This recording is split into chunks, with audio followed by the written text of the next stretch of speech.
Assalamualaikum warahmatullahi wabarakatuh. Kembali lagi bersama saya Nalsi Yulia Syafitri, NIM 210531667 dari Prodi Pendidikan Ekonomi, Fakultas Ekonomi, Universitas Negeri Padang. Video ini saya buat dengan tujuan untuk memenuhi tugas mata kuliah Sejarah Pemikiran Ekonomi dengan dosen pengampu Bapak Yohendri SPD MSI. Nah, di sini saya akan membahas mengenai aliran ekonomi sosialis dan kritik saya terhadap pemikiran tersebut. Dalam suatu negara dibutuhkan sistem ekonomi untuk mengatur perekonomian suatu negara. Apabila suatu negara tersebut tidak memiliki sistem ekonomi, maka kondisi perekonomian negara tersebut akan kacau akibat tidak adanya sistem yang mengatur. Nah, hal ini perlu kita sadari karena sistem ekonomi sangatlah mempengaruhi tingkat kesejahteraan masyarakat. Apabila diabaikan, negara kita akan mengalami krisis ekonomi. Suatu sistem muncul karena adanya usaha manusia untuk memenuhi kebutuhan-kebutuhannya. Pemenuhan kebutuhan manusia yang sangat bervariasi akan memunculkan sistem yang berbeda-beda. Kebutuhan manusia yang bersifat dasar yaitu diantaranya pangan, pakaian, dan papan. Nah, dari hal tersebut akan memunculkan suatu sistem ekonomi dalam memuaskan kebutuhan-kebutuhannya. Manusia membutuhkan manusia lainnya, karena pada dasarnya manusia tidak dapat memuaskan dirinya sendiri. Hubungan-hubungan dengan orang lain akan membentuk suatu jaringan di mana di dalamnya ada suatu sistem pengaturan. Sistem pengaturan tersebut mengatur mekanisme hubungan yang terjadi. Pelajaran yang didapat adalah bahwa nilai-nilai kemasyarakatan tersebut selalu berkembang dan mempengaruhi perkembangan sistem-sistem lainnya yang ada di dalam masyarakat.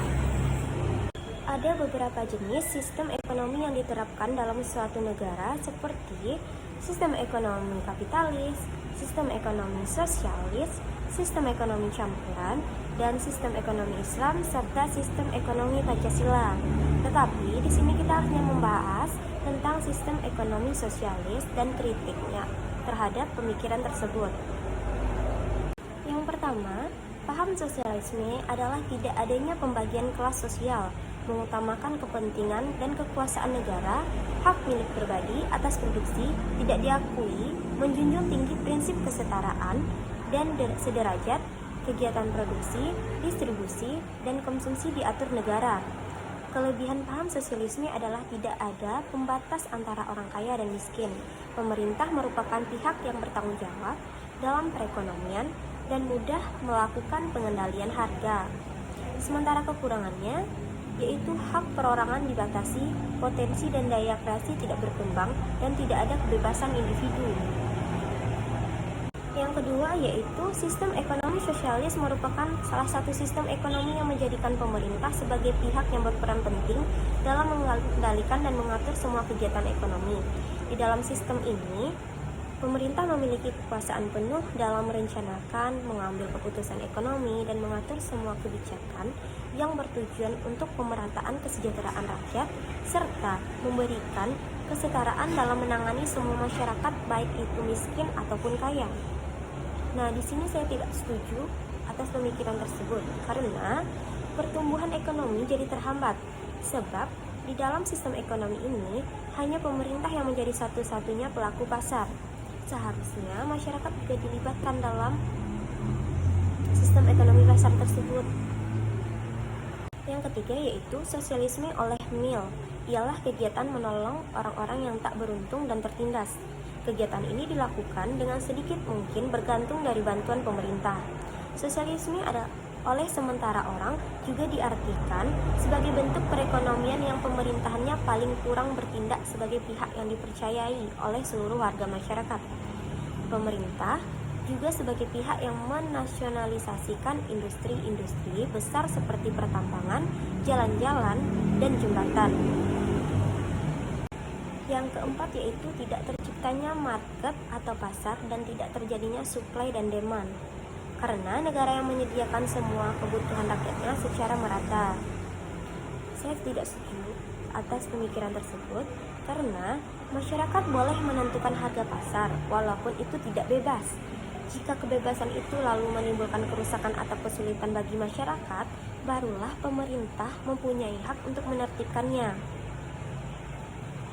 Yang kelima yaitu dalam sistem ekonomi sosialis, pihak pemerintah memiliki peran yang cukup besar dalam berbagai kegiatan ekonomi, di mana pihak pemerintah membatasi kebebasan hak individu dalam memiliki sumber daya produksi.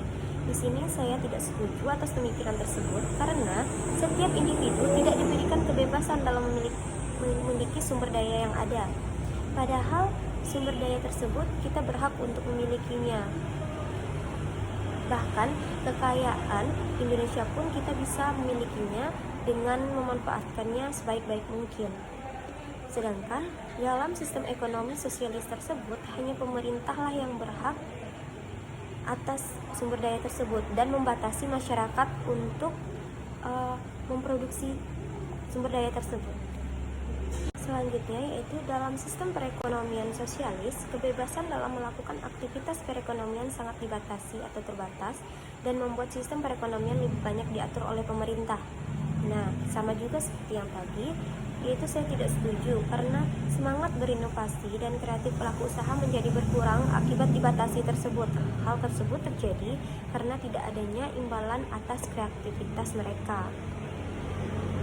Yang terakhir yaitu Robert Owen saat kanak-kanak sangat menderita. Dalam usia kanak-kanak, ia pernah bekerja sebagai buruh di sebuah pabrik tekstil.